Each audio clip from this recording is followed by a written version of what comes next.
Well, I mean, obviously, there's not a question about whether or not they have free and fair elections in the United States. Why would they? Why would you think that they did? They interfere with elections all around the world. They interfere with the election just recently in South Africa. They interfere with elections in Georgia. They interfere with elections everywhere they go. They subvert democracy all around the world. What makes you think that they wouldn't subvert democracy right there at home? Of course they do.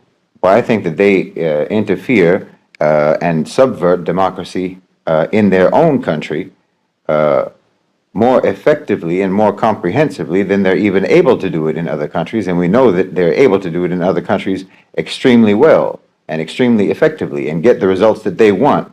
So do you think that they're not going to ensure that they get the results that they want in their own country? Of course they do. You'd be naive to think that they don't.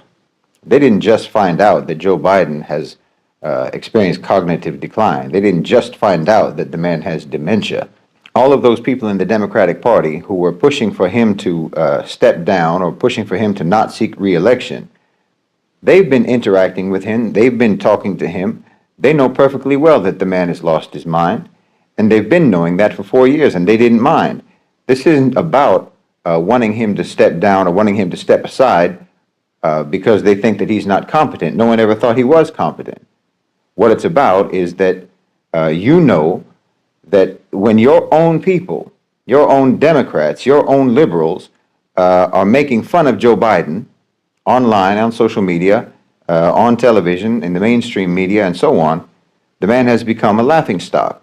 That means that him winning in a rigged election wouldn't be plausible.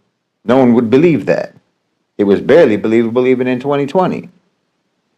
So there's no way that you could get people to actually believe that Democrats turned out in significant enough numbers to give Joe Biden a victory in 2024.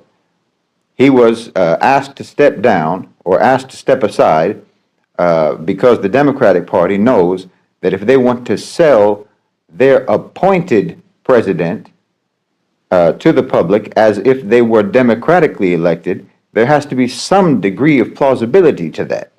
You see, if they could have, they would have given the Democratic Alliance in South Africa the full victory, but it wasn't plausible. So there has to be some degree of believability.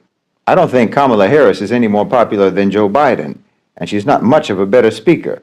It's a choice between Kamala Harris, who always sounds like she's a little bit drunk, or Joe Biden, who sounds like he's in a perpetual fugue state.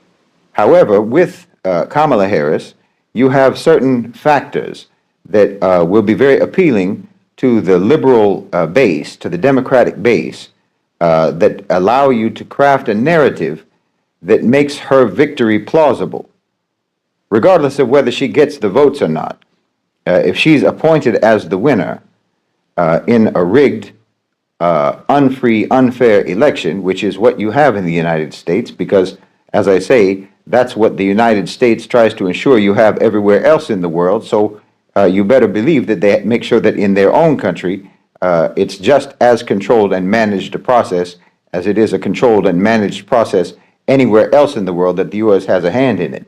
So when they appoint the candidate whom they want to win, whom they've decided to win, who the oligarchs have decided should win, they need there to be some democratic plausibility to that win to make people think, either make people think that yes, they did this candidate did in fact win, or you make such a convincing and coercive and manipulative narrative around that candidate that no one will admit that they didn't vote for that candidate. In other words, she's going to be the first woman president. Well, wouldn't you be ashamed of yourself if you didn't vote to break the presidential glass ceiling? She's a woman of color. Well, wouldn't you be ashamed to say that you didn't vote for a woman of color? Well, that would make you a racist. If you don't vote for her, then the only two reasons that could possibly be is because she's a woman and she's a woman of color. So that means you're a misogynist and you're a racist. So you can craft a narrative around her that everyone will want to say that they voted for her even if they didn't turn out to vote at all. because we're going to hear nothing for the next 3 months except how excited the Democrats are, how reinvigorated they are, and how thrilled and breathless with anticipation the American people are for being able to finally achieve this first woman presidency in the United States. Everyone is excited about it. So therefore, when she is appointed as the president, if that's what happens, when she is appointed as the president, everyone can believe that the hype got her elected, even if no one shows up at the voting booth. And when everyone starts cheering in triumph and applauding and congratulating themselves for being so progressive and so liberal as to elect the first woman president and the first woman of color as president, well, no one will be willing to say that they never voted for her. So it's a very, you have a lot of strategies that you can use to convince people that it's either believable that she won or it's unthinkable that you would deny that she won. So I don't know if that's what's going to happen, but I don't for a second believe that they have free and fair elections in the United States, and I think you'd be a fool to believe that.